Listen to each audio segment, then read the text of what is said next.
শোনা যায় কলকাতার টালিগঞ্জে এই জমিদার রায় বাহাদুর চৌধুরীর বংশধররা বসবাস করছেন। এই যেইখানটি দেখা যাচ্ছে এইখানে জমিদার রায় বাহাদুর চৌধুরীর বংশধররা পূজা অর্চনা করত। এই দুটি জোড়া শিব মন্দির এখানে অবস্থিত, দাঁড়িয়ে আছে কালের ক্রমে বিলীন হওয়ার অপেক্ষায়। এখনো পর্যন্ত এই শিব মন্দিরে পূজা অর্চনা হয় সব সময়। বর্তমান জমিদার রায় বাহাদুর হরিচরণ রায় চৌধুরী সেই পরিত্যক্ত ভবনটি আজ দাঁড়িয়ে আছে সময়ের গর্ভে বিলীন হওয়ার অপেক্ষায়। ছাদে পুরো লোহার পাত দিয়ে তৈরি ছাদটি আজও আছে। এই জোড়া শিব মন্দির দুইটি দাঁড়িয়ে আছে সেই অপেক্ষায় যে কখন এখানে পূজা অর্চনা হবে। সেই জমিদার বাড়ি আছে কিন্তু জমিদার নাই।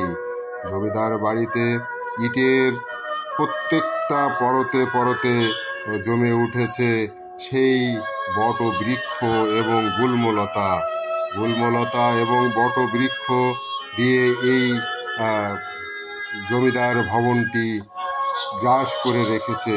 জমিদার বাড়ির সেই সুঘ্রাণ আজও এখানে ভেসে বেড়ায়, সেই রাজত্ব আজও এখানে ভেসে বেড়ায়। আগে যেখানে কোলাহল থাকতো আজ সেখানে নীরবতা ও নিস্তব্ধতা। বাড়িটিকে ছেয়ে রেখেছে বটবৃক্ষ আর গুল্মলতা, চারিদিকে শুধু গুল্মলতা আর গুল্মলতা। এই বাড়িটিকে পুরো ঘিরে রেখেছে বটবৃক্ষ। এই বটবৃক্ষ এবং গুল্মলতা বাড়িটিকে গ্রাস করে ফেলেছে। আমাদের এই শ্যামনগরের জমিদার বাড়ির ঐতিহাসিক সেই জমিদার হরিচরণ রায় চৌধুরীর মাতা স্বপ্নে দেখতেন।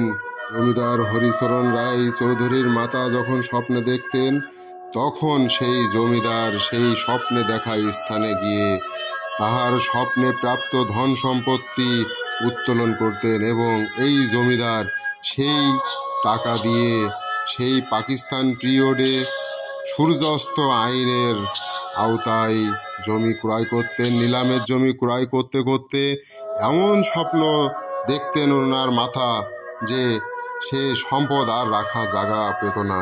তখন জমিদার হরিচরণ রায় চৌধুরী তার মাতাকে বলতেন যে মাতা, তুমি আর রাত জেগো না, তুমি রাত্রে আর ঘুমায়ও না, কারণ তোমার এই রাত ঘুমাইলে তুমি স্বপ্ন দেখো এত সম্পদ আমরা কি করব। তখন তার মাতা কষ্টে ভরত যে এইটি আমাদের আল্লাহ পাক দিয়েছে, আমরা স্বপ্ন দেখা আমাদের ইচ্ছা নাই, স্বপ্নে আমরা দেখি না। আল্লাহ পাক এই স্বপ্নে দেখানোর পরে আমরা এই সম্পদের মালিক হয়েছি। তখন এর মাতাকে বলতো, মাতা